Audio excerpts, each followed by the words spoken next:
feel free to filter to the front. There's plenty of spaces up the front here. As you take your seats, ladies and gentlemen, I'll kick off with the usual health and safety materials. Good evening, my name is Graham Roberts. Welcome to the Becker Auditorium. I feel quite at home here amongst engineers, although I'm not an engineer myself, and I'm a planner, so there's at least two of us in the room.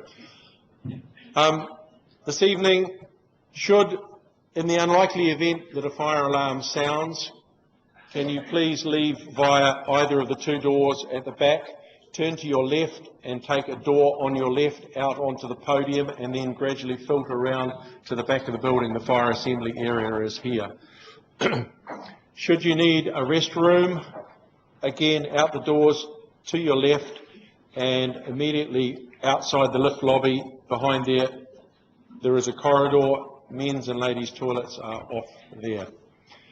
That's it from me. I hope you enjoy this evening. You're looking at a very, very significant development in the planning for Auckland. The Unitary plan is exciting a lot of attention. As a planner, I'm delighted to see planning being in the forefront of people's minds. Sometimes it's for the right reasons, sometimes it's for the wrong reasons. I think in this occasion it's very definitely for the right reason, that we're actually trying to get a sensible rule book for the whole of Auckland. So I wish to put down my marker in the sand that I think my colleagues at Auckland Council have done a fantastic job pulling together a pile of documents which is about that high into one document. No, we're not there yet. It's not perfect, but it's a damn sight better than what we had before. So I'm looking forward to hearing from our guests this evening to describe it. So I'll hand you over to Tim here to do the intro to Roger. Thank you.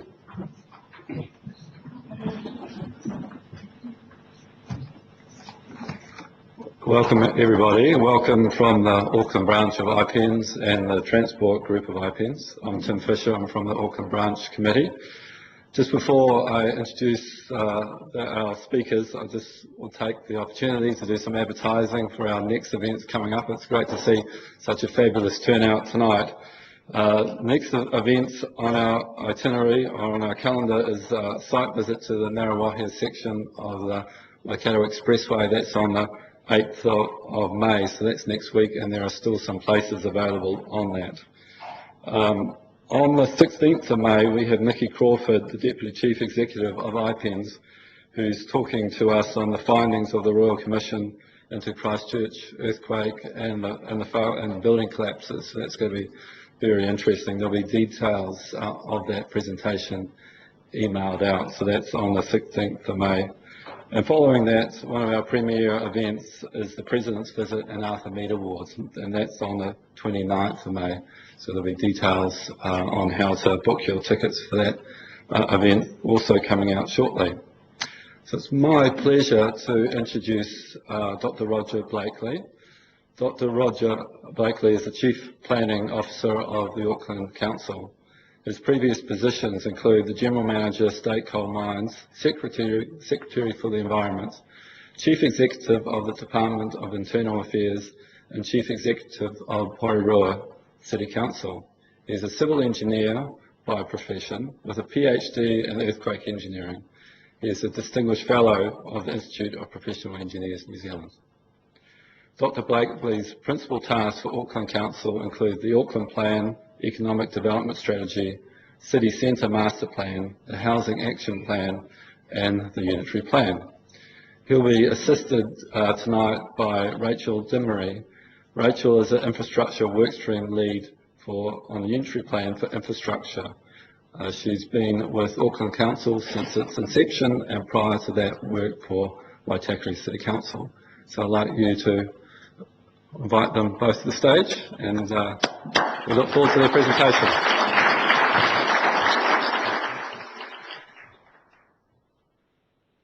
Well, thank you, Tim, and thank you, Graham. Thank you to the Auckland branch for hosting this meeting, and for Becca for letting us use the wonderful building here. Yes, as you may have noticed, I'm the Chief Planning Officer, but I'm not a planner. I am an engineer. Unfortunately, Rachel's a planner, so between us, hopefully we can answer most of your questions, and if there's any we can't, there's lots of expertise out in the room here that probably will be able to. So it's great to have the chance to share with this meeting around the Unitary plan. It is a major document, some will say the most important document for 100 years in terms of setting the whole structure of Auckland for the next 30 years and beyond. So I will start off and take you through a presentation, but I'm sure we'll be pleased to answer any questions you have at the end. So the draft Auckland Unitary Plan, I think probably 6 weeks ago most Aucklanders didn't know what a Unitary Plan is, but now I'm told that the Unitary Plan is the subject of animated conversations at dinner tables across Auckland, which is something that we hoped would happen. We always talked about how great it would be if we could get a dialogue going across Auckland where Aucklanders were in an animated conversation about what the shape of their city should be for the future. So you should be careful for what you wish for because it's happened. And we now find that the Unitary Plan is a much debated topic in our newspapers and on our blogs and various online media. And it really is great that there is that kind of level of engagement now happening about the shape of Auckland for the future. So, first of all, I'd like to show you a video which gives you a bit of background to the Auckland plan, to the Unitary Plan.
Nice.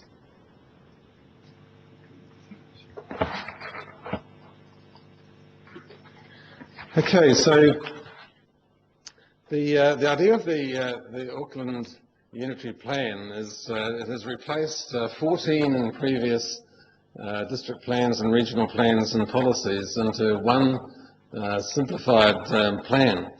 It covers issues around where we live, where we work, what we value. It's about urban Auckland and about rural Auckland. It has sections around special provisions for mana whenua and matawaka. It is an e-plan. It's designed as an e-plan, so if you've struggled to read it in hard version, it wasn't designed to be read in hard version. It's really designed to be read as an e-document. We have 3D graphics which are designed to go with it to try and help people better visualise exactly what the shape of the future Auckland might be. And most of all, what we're keen on hearing is Aucklanders tell us what they think and what they want for the future of their city. So the purpose of the Unitary Plan, it really is the rule book to implement the Auckland Plan.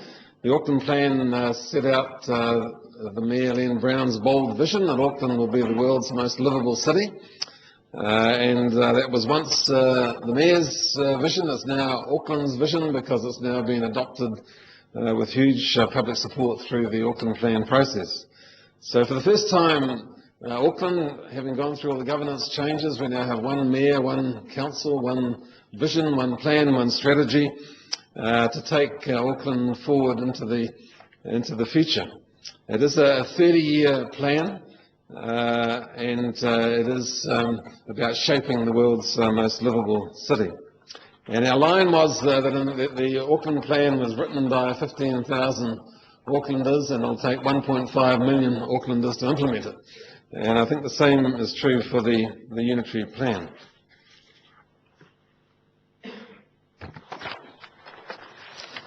The strategy behind the Auckland Plan was around the idea of a quality compact city. So when we started at the start of the new super city in November 2010, very early on, the councillors wanted to make a fundamental sort of in principle decision about whether they wanted to keep sprawling outwards the way we have for past decades, or whether Auckland wanted to take a different direction and to go more up than out. And in the end, they came up with what we called the 70-40 split, and we know that doesn't add up to 100. But the idea in the end was we're thinking about a range so that between 60 and 70% of the future Aucklanders will live within the urban footprint as it is now, and about 30 to 40% in the greenfields areas and satellite cities beyond the current urban area. And so this diagram here is a composite picture taken out of the Auckland Plan, and it shows the key features of the future Auckland. So the pink coloured areas are the existing urban footprint. The line between the pink areas and the green areas is currently called the metropolitan urban limit. That's the line, if you like, that contains the growth outwards, and under the current arrangements it requires a district plan change to be able to move that line. The areas that you see there in the dark red are what we call metropolitan centres. The growth is designed to be focused around centres, so we've got 10 metropolitan centres, places like Takapuna and Albany and Westgate, Henderson, Newlyn, Papakura, Minako, are all what we call metro centres. The lighter red dots are what we call town centres, and then there are other smaller centres called local centres. The salmon pink colour is deliberately identified as areas for intensification, and typically those are in areas where there's some market attractive, like nice views of the sea, or around rail or road corridors. So the plan is deliberately designed to encourage greater use of public transport, because we see that as the solution, long-term solution to our public transport congestion, is to shift people onto high-quality, rapid public transport. And so the Unitary Plan is very much designed to align to that vision for a much better public transport system in Auckland. Some other features there, the purple areas are the new business zones.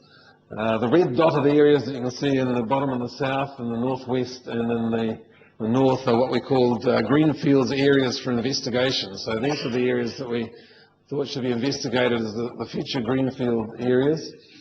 And there are satellite cities proposed at Pukekohe and Warkworth.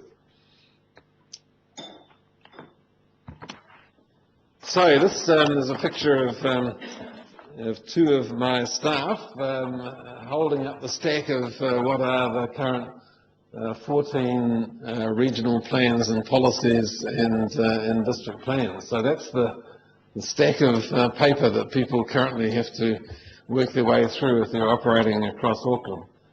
And we were very determined to come up with something that was much more user-friendly than that.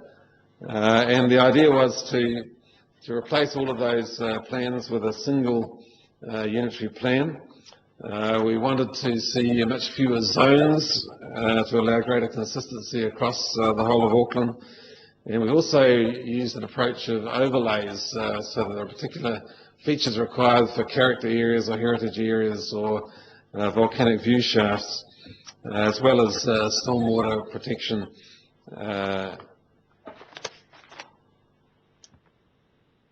So,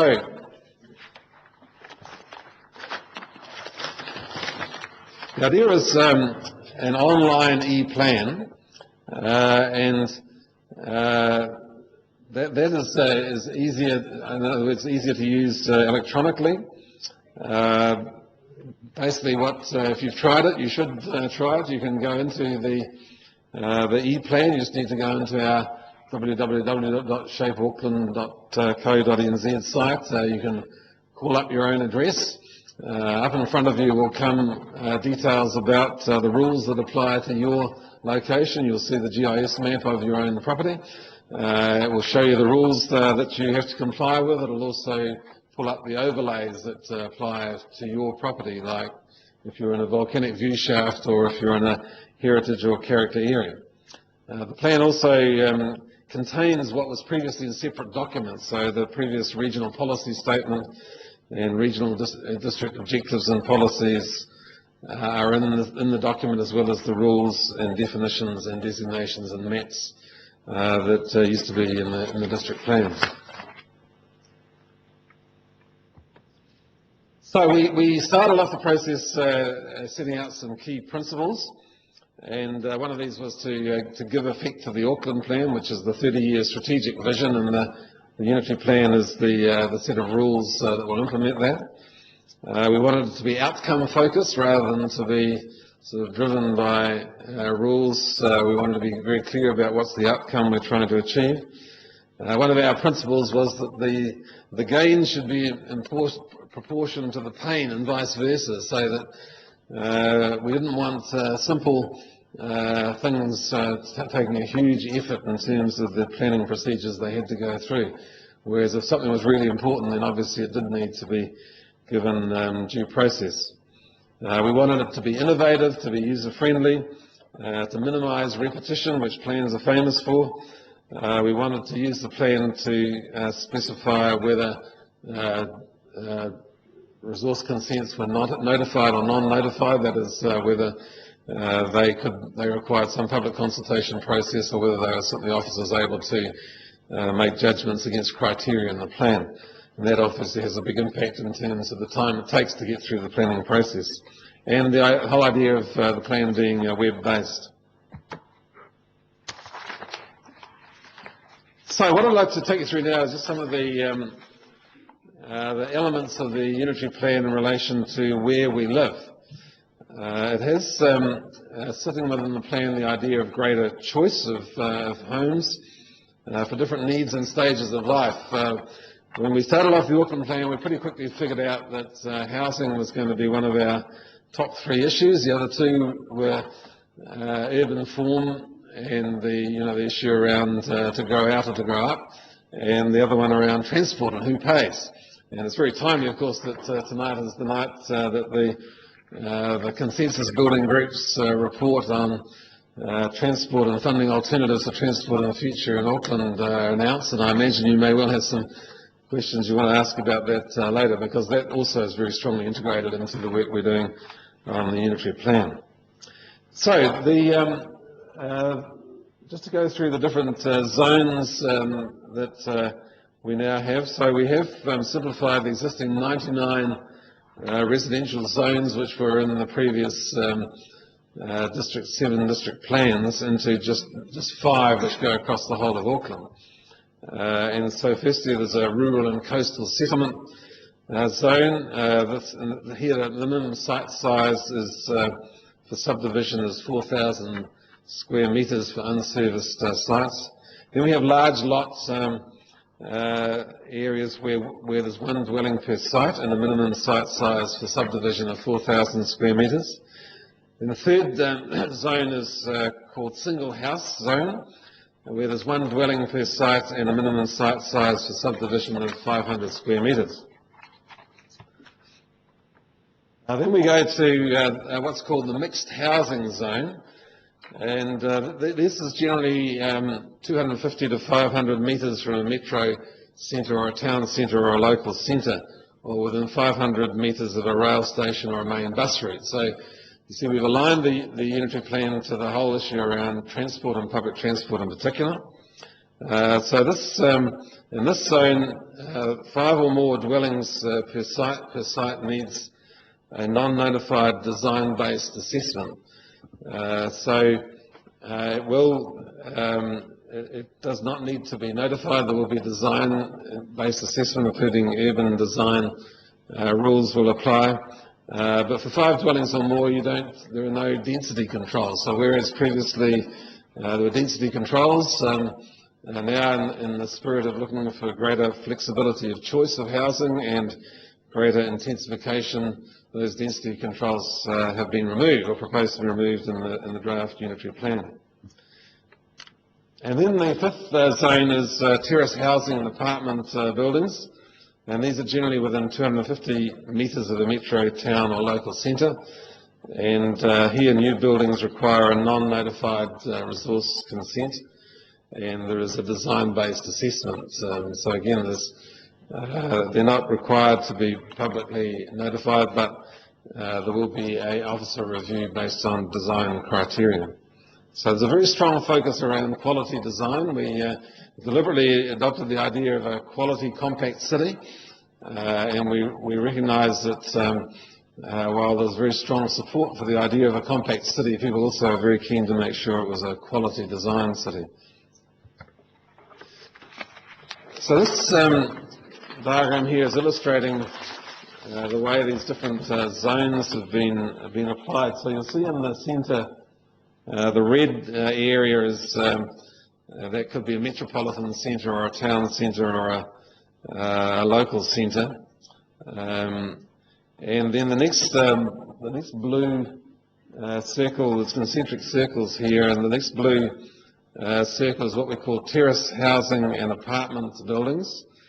And in this zone, buildings can be from 4 to 6 stories, depending on their location. The next green concentric circle is, and that's the next 250 metres out, is what we call the mixed housing zone, and that can be up to 2 stories. And then the black circle on the outside is single house, which also can be up to 2 stories.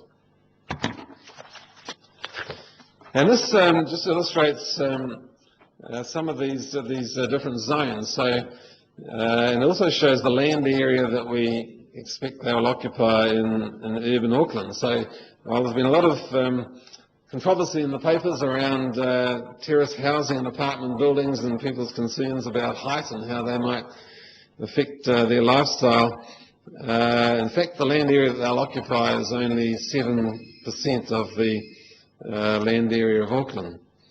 The mixed housing zone will occupy 49%. Single house, and a lot of the density will actually occur in that mixed housing zone. Single houses will occupy 35%, and large lots 9%.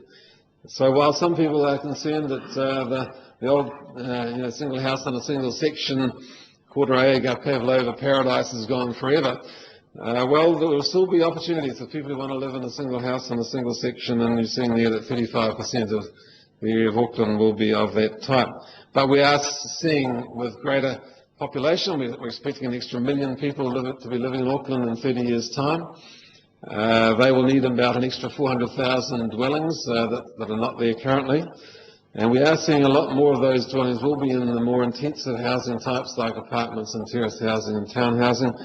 But there will still be a lot of single houses for those people who want them. And in that diagram you can see some of the different types of housing in those different categories. So now a bit about where we work. So we're also at the same time simplifying the existing 44 business zones into 9 standard business zones, and they'll be light industry, heavy industry, metropolitan centres, town centres, local centres and neighbourhood centres, and mixed use general business and business parks. We also aim to locate most new retail and office activities in centres. So again, this focus on growth around centres. We also want a strong focus on design, and so new buildings in most commercial zones will require a resource consent, but not buildings in industrial zones.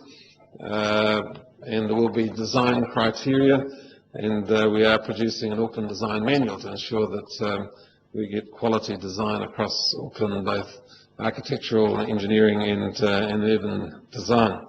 We're also proposing maximum parking ratios and not minimums. This is quite a radical move, and it's not uncommon overseas, but at the moment generally there are if you've got a block of apartments, there's a minimum requirement in terms of number of car parks you require in that building. What that tends to do is it adds a cost to the price of an apartment in terms of the cost of the car parking.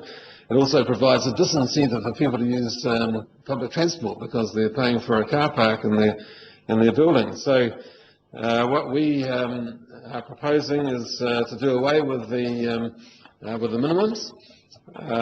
What will then happen is the market will determine exactly how many car parks apartment buildings provide, and this would apply in centres that are well served by public transport. So again, there's an incentive to greater use of public transport. Where we work, what this is showing here is where the various metropolitan centres and town centres fit into the different height categories and the number of stories. This has probably been the most controversial part of the Auckland Plan and Unitary Plan debate, and probably what's occupied the most column inches in the various in the Herald and in local newspapers. But just to give you an idea, the metropolitan centres, these areas of Albany, Botany, Henderson, Manukau, New Lynn, Papakura, Newmarket, Sylvia Park, Takapuna and Westgate and Massey, and they have a maximum height of 72.5 metres or 18 stories. So you will only get high-rise buildings, if by that you mean something more than 9 stories, will only be occurring in these 10 centres across Auckland. Those centres are also subject to special rules that may apply in relation to views of volcanic cones. Then we've got some town centres which have a maximum height of 32.5 metres and 8 stories. So just to pick out a few examples of those, places like Avondale and Milford, and Manurewa and Onehunga, and Pakuranga and Panmure. And then there are some others which have a maximum height of 24.5 metres or 6 stories, and examples of that are Browns Bay, Glenfield, Highland Park, Otahuhu, Papatoetoe, and then there are some which have a maximum height of 16.5 metres or 4 stories, and examples of that Devonport, Ellerslie, Hunters Corner, Point Chevalier, Ponsonby, Remuera, Takanini, Whangaparaoa. And then St Luke's and Howick have some specific overlay provisions. And then we have local centres, and in all local centres there's a maximum height of 12.5 to 16.5 metres, which is 3 or 4 stories. So this is showing the height for where we work, which is in the metropolitan centres, which can be up to 18 stories. In the city centre, there is no height limits in most parts of the city centre. In the metropolitan centres, there will be maximum heights of 18 stories. And then elsewhere across Auckland, the town centres, as shown there, can range from 4 stories to 8 stories, and the local centres up to 4 stories. So some of the fears that people have about height, it's not as bad as some people seem to be thinking in terms of height across Auckland.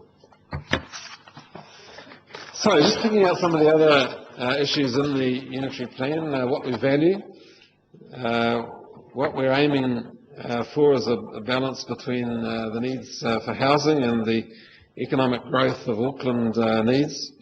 There's a very strong focus in the Auckland Plan on improving our economic growth as Auckland. Over the last few decades, we've been going along about 2 or 3% GDP per annum growth rate. The Auckland Plan really is a whole strategy about how we can lift ourselves to a 5% plus GDP per annum growth rate, and that's built around shifting from a pretty strongly import-led economy into an export-driven economy, and moving from old economy industries into new economy, sustainable industries, in particular high-tech, high-growth sectors of the economy.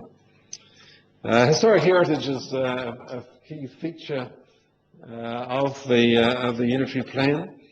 So in this, there is a schedule of historic heritage places which have been assessed and will be included in the schedule, so they are protected.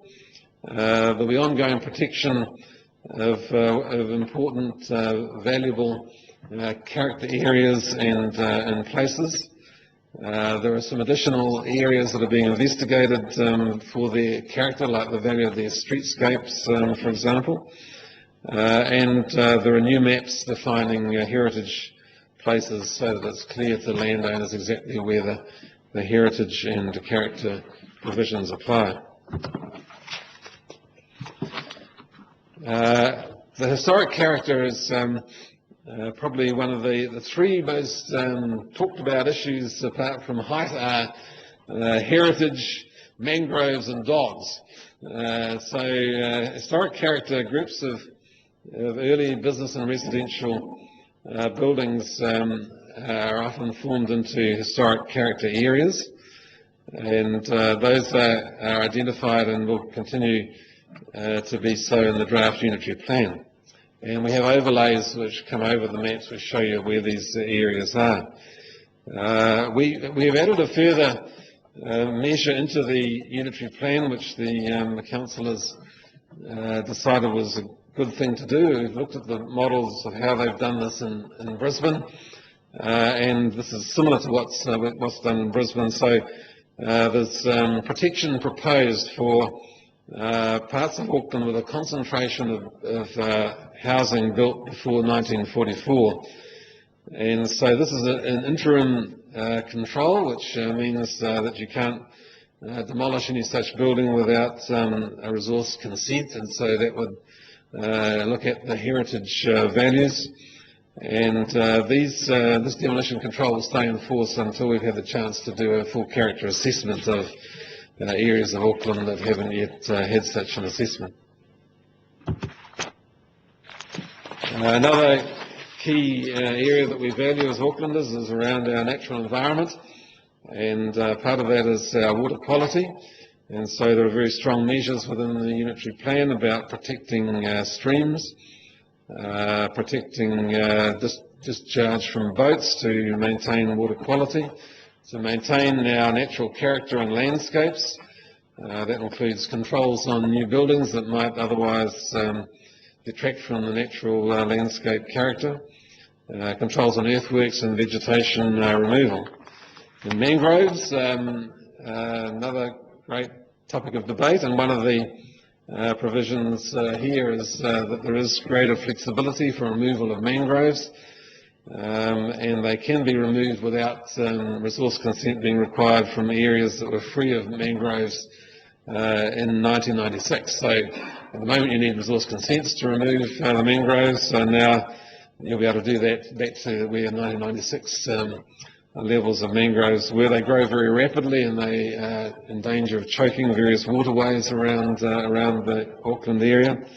And why 1996? Well, that's the date that we had consistent aerial photographs right across Auckland showing exactly where all the mangroves were, and that's the basis on which people will be allowed to clear mangroves back to that area.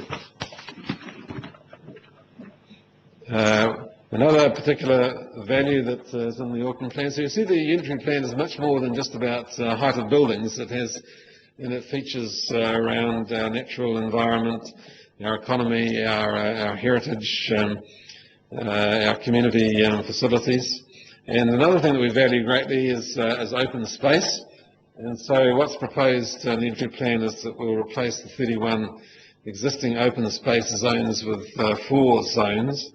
And they're called the Conservation Zone, Informal Recreation, Sport and Active Recreation, and Civic and Community Spaces.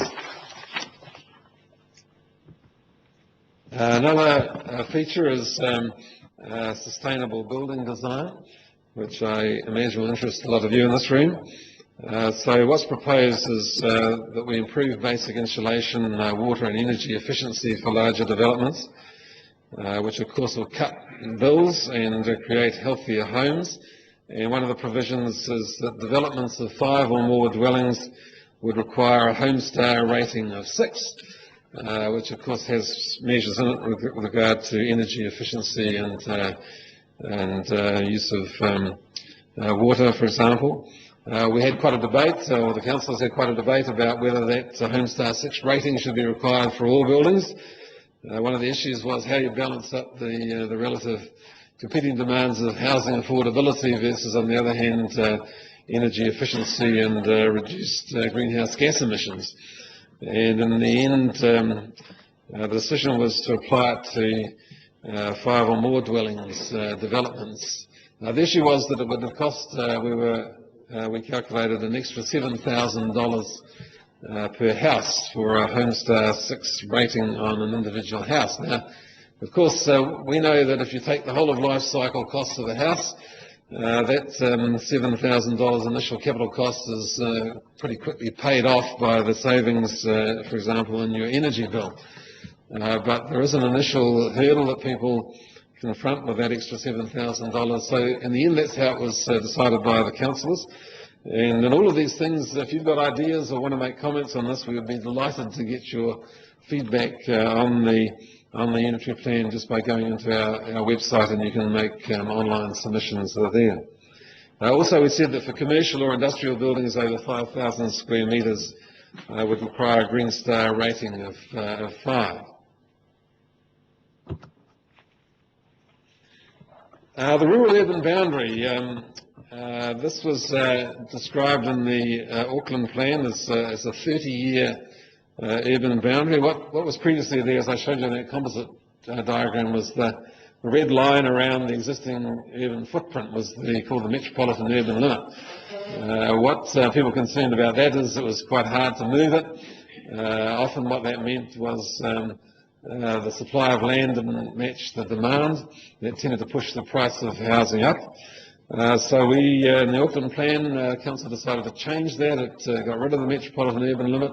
What it's proposing is the rural-urban boundary is a completely different mechanism. It's a 30-year limit to growth. So it's defining the line 30 years out and saying, well, within that area between the future rural-urban boundary and the existing urban area, we will release large tracts of land progressively over time to make sure that we always have enough land available to match demand.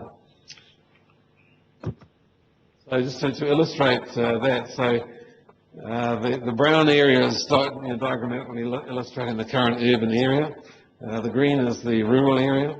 The red line out there is the rural-urban boundary, acronym RUB. And what we're showing there is we could be releasing tracts of land, say in 10-year tranches, and we made a commitment in the Auckland plan that there will always be at least 20 years land supply in the planning pipeline, and also that we will have on average 7 years land and what we call ready to go. That is, zoning's in place, the bulk services of infrastructure, water, wastewater, stormwater, roading's in place. Everything's there for a developer ready to come in and do their part of it in terms of subdivision and housing and streets. So council's commitment, what we could do is that 7 years supply of ready to go land for developers then to take further. This is a subject we've been having a discussion with central government about, you might have noticed in the newspapers, and part of that is around how can we move as quickly as possible to make land available to meet the demand that we know is coming at us. And just a bit finally about some of the provisions in the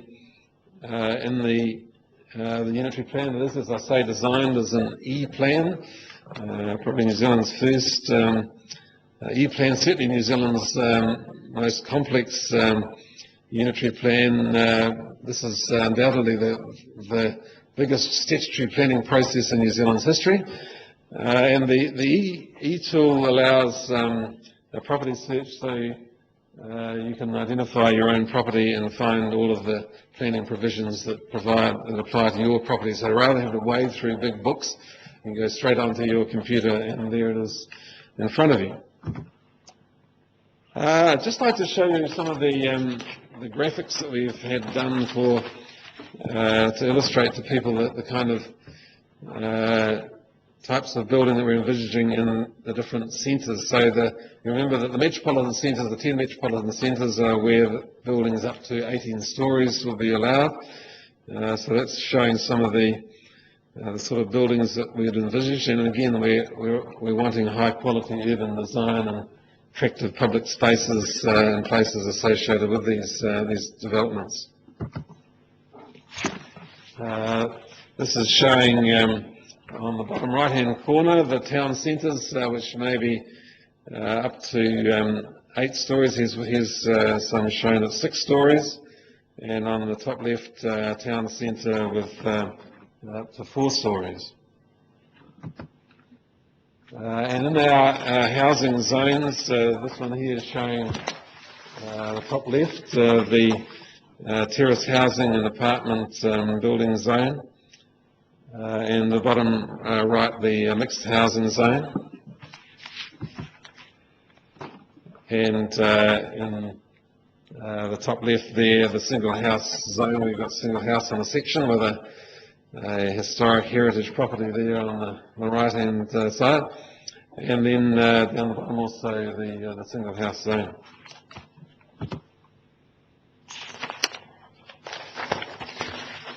As part of the work that was done on the City Rail link, and I see Pete Clark from Auckland Transport in the audience here, who was leading a lot of this work with Claire Stewart. And this, we had a computer company called NextSpace did some 3D visualization of, we did this for the whole city centre, but also it was done by Auckland Transport for the City Rail link. So what that's showing is the sort of intensification that we'd expect to be seeing in the city centre. That's particularly inspired by the Aotea underground railway station. You'll see there in the bottom of the corner, bottom of the picture is Aotea Square, and the town hall down on the right there, and the Aotea station is around that junction of Albert Street and Wellesley Street. And you see the sort of growth that we expect. You know, we've seen it overseas, that underground railway stations can be huge drivers of economic growth because they encourage a lot of commercial and retail activity around those and apartments around those underground stations. So some people still think the city rail links an underground railway tunnel, but actually we see it as a driver of economic growth in Auckland.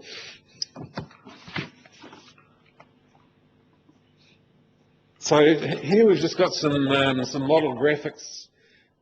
So this is showing some examples of the changes that we expect to see. This is Takapuna, and the top left there is a shot down one of the streets of Takapuna as it is currently, and then the bottom right is we envision it using the sort of urban design approach that we're wanting to see across Auckland. And similarly, this one here is the top left showing Manukau, Putney Way, current arrangements, and down the bottom right, concept drawing showing the possible growth in the centre.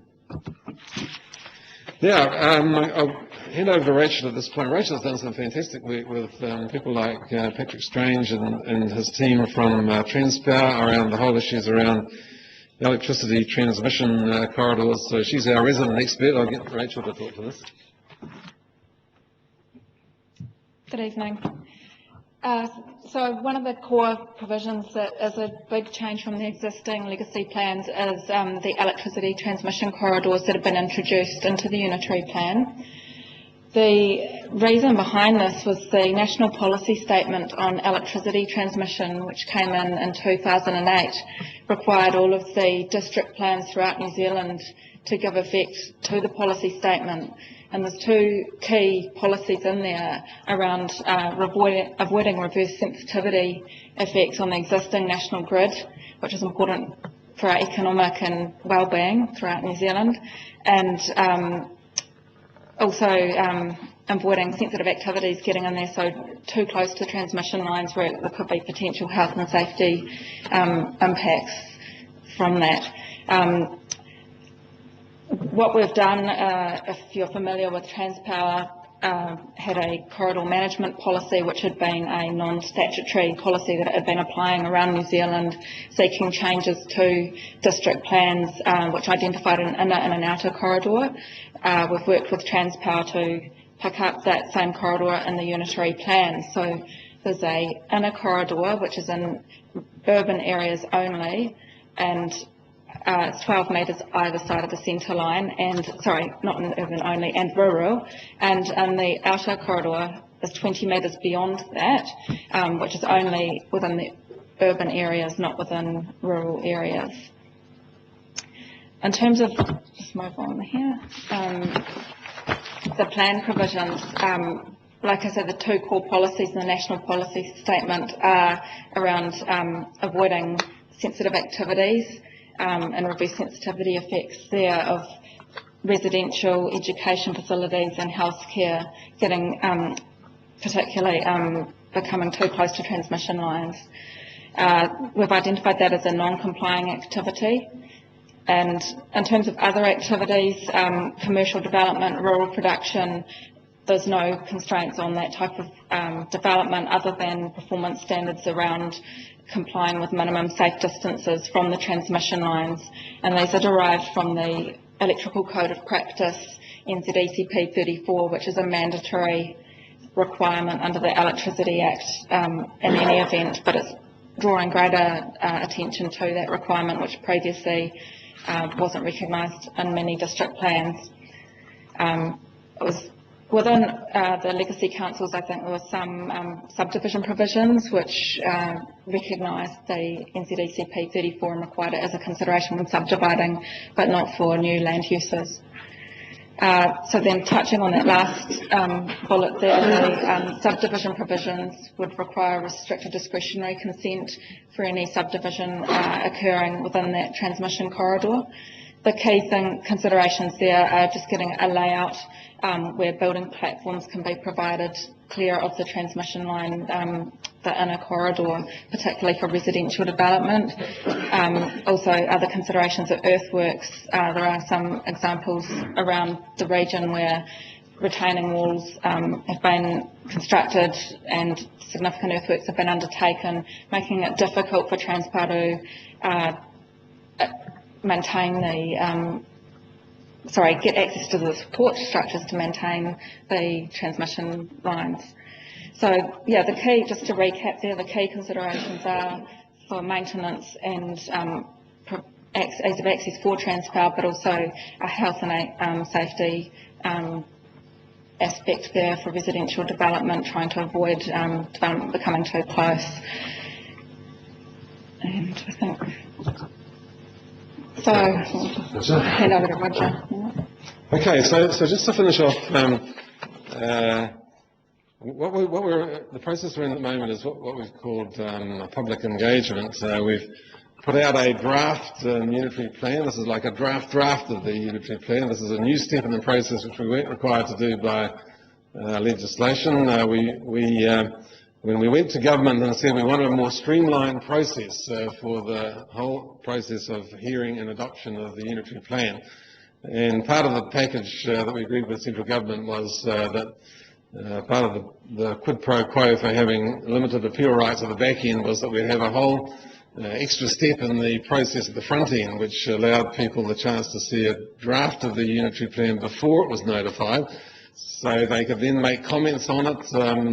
We'd have this huge public debate that we're now having, that all of the feedback will be considered by the council and they will make changes to the draft unitary plan in response to that feedback before it is then notified in September this year. Just to give you an idea of the sort of thing that's been going on, we launched the plan on the 15th of March, about 6 weeks ago.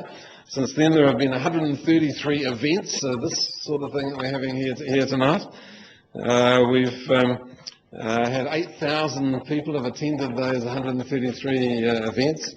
There is something like 70,000 people have visited the unitary plan on the website. Of those, about 30,000 have actually gone into the e-plan.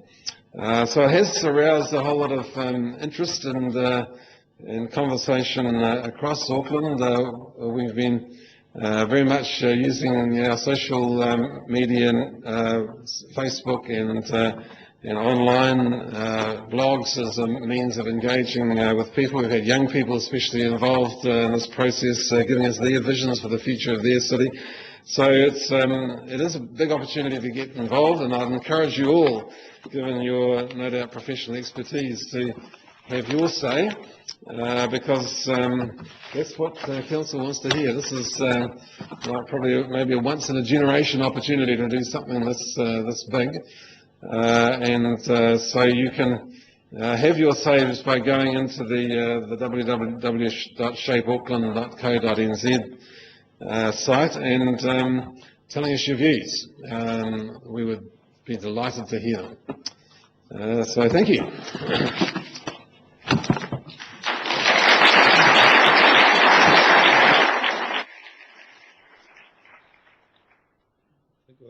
We've got some time for some questions, so welcome questions from the floor. If you could just stand up and speak loudly. This event has been recorded for podcasting, and that will be available from the Transport Group's website. So you can hear your questions back to yourself. So just to let you know. Yes. How are you going to demonstrate that those views have been heard and fed back to people? You expressed how you feedback be listened to?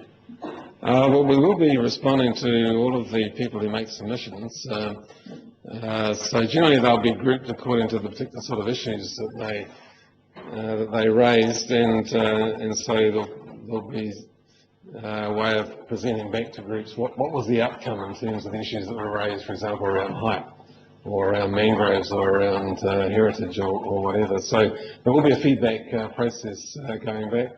We expect the submissions to be available online, so people will be able to see what people were saying, as well as seeing what the council's decisions in the end were. So we're trying to make the process as open and transparent as possible. Yes. The timeline is that the draft Unitary Plan was launched on the 15th of March by Mayor Len Brown. The period for feedback is open until the 31st of May, so you've still got another month to have your say. Then the Council will be considering all of the feedback that's come in, and then it will prepare what's called a notified Unitary Plan, which we expect to notify in September. Then from there on, in the process that the government has agreed, and it's been in the Resource Management Reform Bill that's currently before Parliament, is there'll be an independent hearing panel, which we expect to be chaired by a retired Environment Court or High Court judge, probably 7 independent planning commissioners. As part of that, there'll be a process of people able to make submissions, then able to make further submissions. If they want to comment on other submissions, there'll be mediation with Environment Court mediators, so that the particularly contentious issues we expect there'll probably be some mediation process to try and get some solutions. What happens then is the hearing panel then adjudicates on all the submissions it's heard. It makes a series of recommendations for the Council on what its recommended Unitary Plan is. In the end, the Council will make decisions on those recommendations. So, for example, let's say there were 50 recommendations. If the Council accepted all those recommendations, the plan would immediately become operative in total, and there'd be no appeal except on points of law. If, let's say, the Council accepted 45 of the 50 recommendations, then those 45 recommendations would immediately become operative. And the 5 recommendations that Council did not accept could be appealed to the Environment Court. So, and the legislation says that there is 3 years available from the time of notification to the time when the Council needs to make decisions on the recommendations of the hearing panel. Bottom line is 3 years, although there is a provision there for extension of 1 year by agreement of the Minister for the Environment and the Minister of Conservation. Yes? In your presentation, you seem to draw quite a distinction between areas where people live and areas where people work, and different zonings for working, different zones for living, different building heights for living and different building heights for working. How much overlap is there between those two activities? Oh, well, within town centres, you expect to see all the commercial activity within town, or most of it within town centres, but there is provision also for apartments, for example, above retail or office premises. So there is opportunity for apartments within those town centres and local centres. And I could just add in the mixed use zone as well, there's provision for residential within there, so that's got a commercial but residential flavour around the outskirts of some of our town centres. Yes.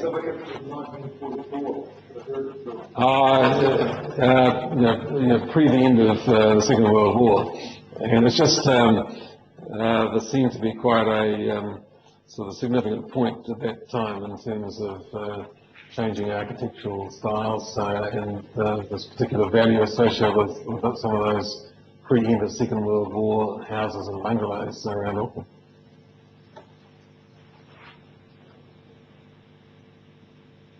Yes, okay. Issue dear to Van Brandt's is transport. Yeah. Does speak to the witness website here, does it deal in detail about how people are going to move, what routes they'll be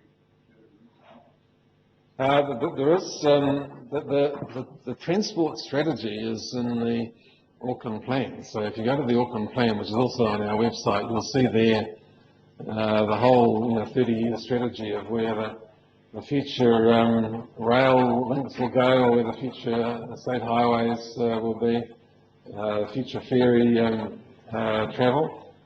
So that's the high-level strategic plan. The Auckland Transport are preparing an integrated transport plan, which is the operational level, operationalises the whole of the transport plan. Obviously, there's a strong focus on how we get rid of the problem of congestion, and so the announcement of that group today, a lot of that's around, say, what can we do about the issue around congestion?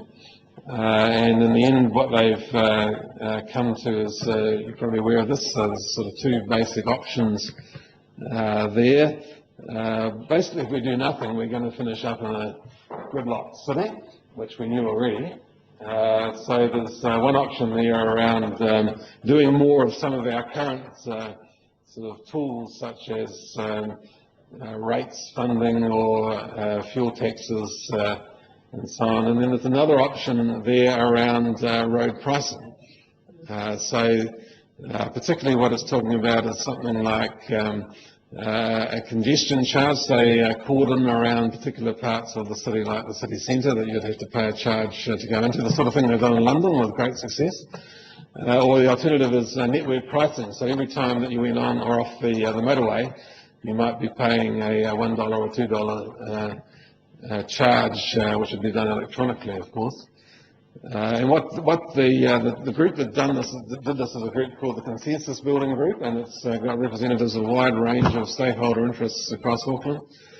And what they calculated was we need something like an additional $400 million a year to fund there's a funding gap of about $10 to $15 billion in the Auckland plan to build the sort of things like the city rail link and some of the extra roading and rail services that are envisaged in the Auckland plan. So an extra $400 million a year is not going to be found out of existing rates.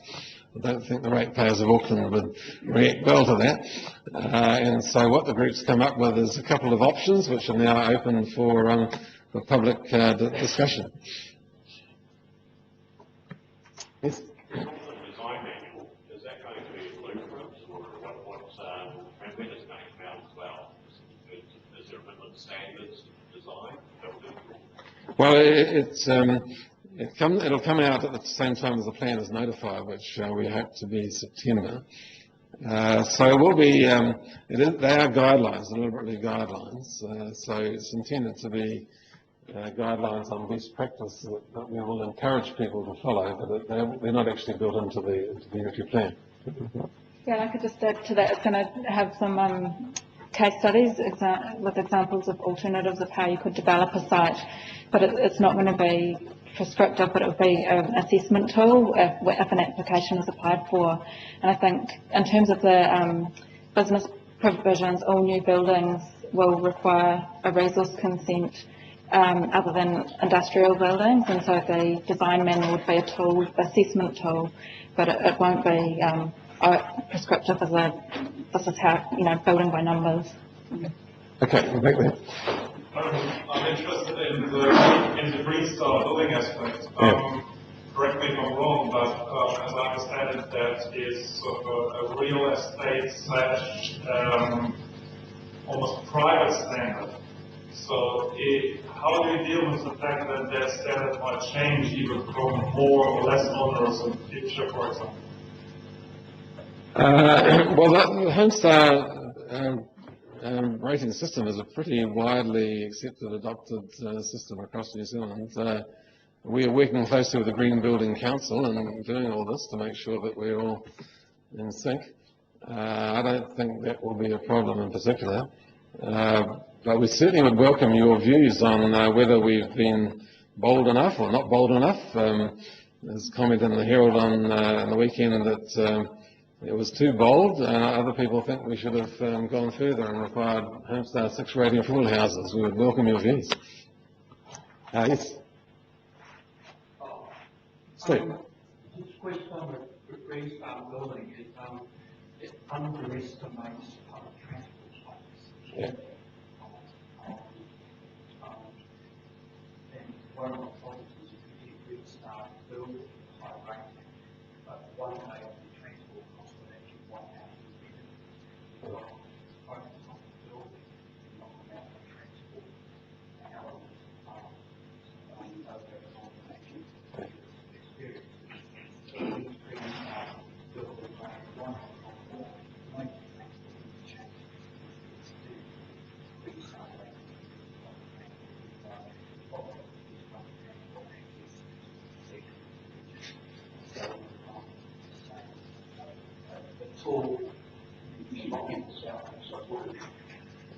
Okay, well, thanks for that comment. Yes. Yes. You talked about heritage character areas seem to be aimed at residential only. Have you considered heritage character areas and commercial areas? And some of them might be looking for commercial Yes, yes, certainly. We are concerned about the character areas tend to be around the character of an area and the issues around the streetscape, whereas the heritage scheduling is about individual properties. But certainly, the Devonport commercial area is certainly part of. My understanding, and I might just check this, the 1944 demolition control applies to commercial as well as residential. It's not just residential control. The other thing with Devonport is there are design development overlays there which recognise the, particularly height is one of the things that contribute to the character and heritage of that Devonport, for instance. And so that is a control that it does apply in Devonport. Height limits as well. Are you suggesting? I think it seems like a poor tool to control that's sympathetic to heritage. so. As I touched on before, that would be one of our town centres, and so all new buildings would require resource consent, and so the character and scale of the building would be one of the matters for discretion. And through that Auckland Design Manual process, there's a requirement for site context analysis, so that would come into play when assessing a resource consent on a case by case. It's not very different, you like. Well, give us your feedback. What we could do. Okay, back right. I guess urban design. Yeah. We all love the pictures, and we like the idea of free when we get something for nothing, people have to spend money on those buildings. The problem is architecture costs anything from 10% extra to 100% extra or more, depending on the building and the wealth of the building owner. But if he's going to rent it, then the rent's got to go up accordingly, and we then have to pay for the high cost services through the renters. Also, when we clear fell half of the existing Auckland urban area, which is what your figures represent, that's a hell of a lot of residual value which is sacrificed and has to be accommodated in the buildings that replace them. Those are two areas where we are massively increasing the cost of development and of floor space. We either got to reduce our floor space and live in a lower standard of living, or we've got to increase our ability to pay for it. And at the moment, we're on the skids, and we are massively in debt in future generations. We've done very well. People of my generation have cleaned up from totally unearned capital gains of anything from $500,000 to $1 million, which of course just has become a debt on the next generation having to crack into the property market. Now, these are the problems we really face in terms of cost and affordability, and you're telling us that we've got to pay more for a high quality Auckland than we already have in places like pretty much everywhere in Auckland. You'll see high quality development. That's evolved over time as people have been able to afford and invested more in progressive property development. How can we really afford the pretty pictures that you're presenting? Well, first of all, can I make it clear, we will not be clear felling half of Auckland. The mixed housing zone occupying 49% does not mean we're clear felling 49% of Auckland, if that's what you're referring to. Now, that is the area where we will expect to see more intensification, certainly, and more different types of housing and choice of housing. But a lot of that, you'll see relatively little change in terms of, it's gentle intensification. I've been to Vancouver and had a look at what they've done there, and they're adopting a very similar approach, and I can tell you it's not clear felling. In terms of the issue around affordability of housing, one of the issues, and we've done this in the Auckland plan, we've got a picture of what has been the trend in the size of housing over the last few decades. And an average house has been getting bigger and bigger and bigger over the last few decades, at a time when the structure of families is getting smaller and smaller. And so we're building bigger and bigger houses that we can't afford and that we don't need. And that's driven by market economics, I suppose, in terms of where people perceive that they'll get the return that they want. But there is some very innovative work being done, I'm pleased to say, around Auckland already, like the Hobsonville Land Company, I think, is a good example, where they're taking the view that Chris Aiken, the CE's metaphor is if you're going to buy a car and you want to go into a showroom, you want to see a whole range of cars to suit your family needs or your choice or your pocket. And in much the same way, if you want to buy a house, you should be able to go into a showroom which actually gives you a range of choice. So you might want to go from, say, a studio apartment at $200,000 through to a three-bedroom standalone house at $450,000. And people should have that flexibility of choice. And part of what I think we're not having enough of at the moment is the flexibility of choice and different types of housing that can match people's budgets. And we have seen some really good examples around Auckland, some very attractive, well-designed developments in the $350,000 range, which is where we think the affordable price point is around there. Yes? Well, already developed areas like Curran Upland will certainly trigger the upgrade of the existing services, like sewage and water. It's going to pay for everyone. Because, well, you've got to take more people in the existing area, which it's sitting there. I mean, the pipes are there. And to get the water there and to get away, you will have to deal with this. Who's going to pay for the whole line to the pump station? If it's you're going to put some more people in a place. How do you see it? If the question is, who's going to pay for the bulk services infrastructure like water lines? Is that the question? Well, yeah, but they really could do all the services like that. To convey the goods to the spot. What will you do if you want to check building somewhere in between the other 2 or 3 story buildings, if you want to make 10-story, and you want to put 200 people instead of 10, they used to be. I'm just making up figures. Yeah. But certainly you will get 250 meters of water by stand in every person. How are they going to convey it out? Well, the water care services are the providers of water and wastewater. Council has a stormwater unit. From the start of the Auckland Plan process, we talked with Graham Wood, the Chief Infrastructure Officer. His advice was that he very clearly that the cost of provision of infrastructure like water and wastewater is greater in the greenfields than it is by upgrading existing infrastructure within brownfields areas. He was very clear on that. And so that's an important point in this argument that still goes on as to whether we should be letting the city just keep sprawling outwards because people argue that will be lower cost. Well, not so. We've got a lot of evidence comparing costs of greenfields development versus costs of intensification in brownfields. And if you take all of the costs into account, the costs of infrastructure, costs of extra transport costs, because you won't be so attractive for public transport, greenhouse gas emissions, the calculation is that the cost of per dwelling in the greenfields is something like twice what it is for intensification within the existing urban area, including the provision of upgraded water and wastewater.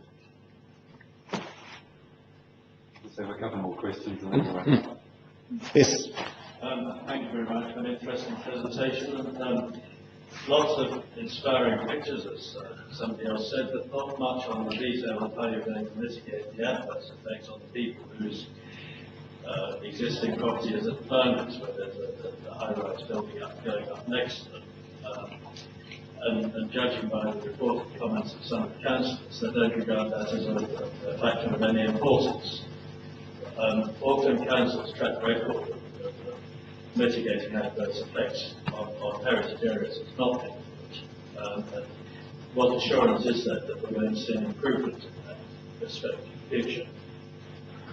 Well, I think you can see that the council is really serious about this unitary plan. We have an obligation under the Resource Management Act, as you know, to mitigate adverse effects, so it's taken very seriously. It's something that's built into any resource consent process in terms of those buildings. There will be, as I say, requirements in terms of design standards, design assessments that have to be made, which will address the sort of... You did refer to some shining examples, good development, Yeah. but plenty of equally conspicuous examples of dismal development. Yeah, well, and so one of the things that we heard about right from the start is the shoebox apartments in Nelson Street, for example. Everyone talked about we don't want more shoebox apartments in Nelson Street. How will that be? Well, so those shoebox apartments in Nelson Street have about 16 square metres floor area, and the unitary plan has provisions for a minimum of 30 square metres floor area, plus balcony provisions as well, so that we will improve the overall standard of living that anyone can expect to have in Auckland. I just think on just going into a little bit of the detail there as well, some of the other provisions are around outlook spaces from habitable rooms in buildings, so you don't get that situation that's happened. It's quite common in the CBD where there's buildings. There's a good example in Newton, that lovely old stucco building there, and there's another development hard up against it. Also at the interface of the zones, there's a staggered height limit if it's adjoining a residential area, but I do have to say there's some recognition for that terrace housing and apartment building zone, that as it transitions there will be issues with dominance of a larger building going up to a traditional single house, and I think the thing to remember there is that it's 7% of the residential area within the city, and so it's been signalled for transition, but of course we're interested in the feedback if some of these areas aren't appropriate for that transition to happen. Yes. Great task of trying to bring important complaints across the region into one. Just a comment in terms of being able to turn over ground areas and having some control in terms of design and quality control. There's any plans in terms of Auckland Council being more involved with the private sector in terms of sort of labels, some of the other things and stuff, being more actively involved in trying to turn over land to areas that would like, because allow the private sector to be involved in pretty small turnovers of land usage of property and quite good development of liable development. Do you have any consideration for that, how you're involved and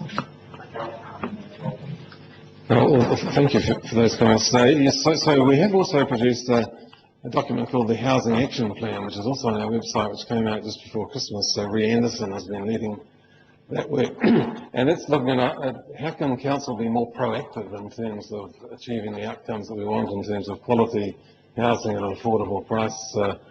So one of those is that council can be more proactive in terms of its own property holdings.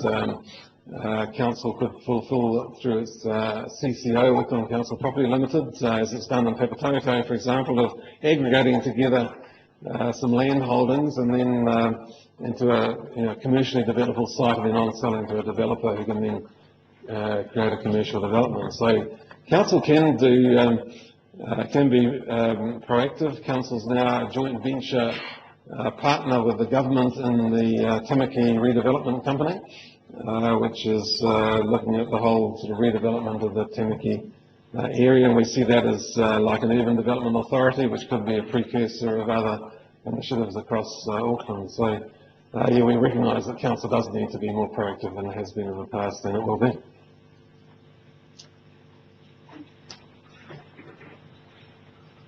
Okay, well, thank you, everyone, for those very, very good questions. I'd like to close the event. I'd like to thank Roger and Rachel for an excellent presentation and managing your questions very well. So if we could thank them in the traditional way, a bottle of wine and a round of applause.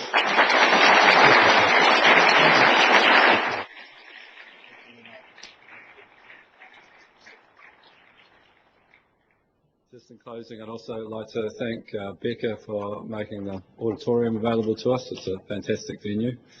Also just wanted to note that encourage everybody to provide their feedback on the Unitary Plan, but also make you aware that IPENZ is collating a submission or feedback at this stage on the draft Unitary Plan.